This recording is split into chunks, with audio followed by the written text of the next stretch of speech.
अस्सलाम वालेकुम फ्रेंड्स, अगर आपने मेरा चैनल अभी तक सब्सक्राइब नहीं किया तो प्लीज़ सब्सक्राइब कर दें और साथ ही बेल आइकन पर प्रेस कर दें ताकि मेरी आने वाली तमाम वीडियो आप तक पहुंचती रहें। शुक्रिया।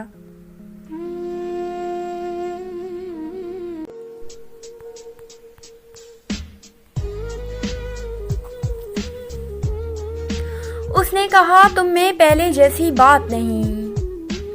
मैंने कहा अब जिंदगी भी तेरे साथ नहीं।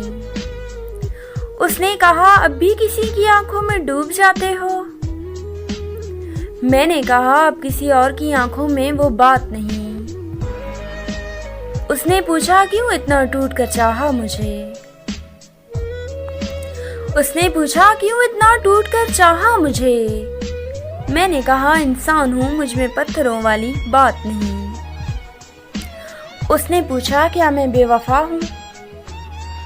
उसने पूछा क्या मैं बेवफा हूँ। मैंने कहा अब मुझे वफा की तलाश नहीं।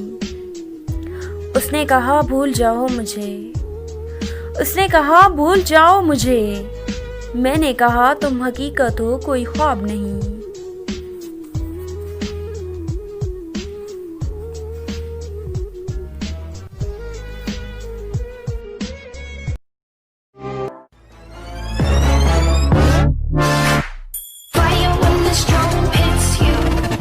That's it, friend?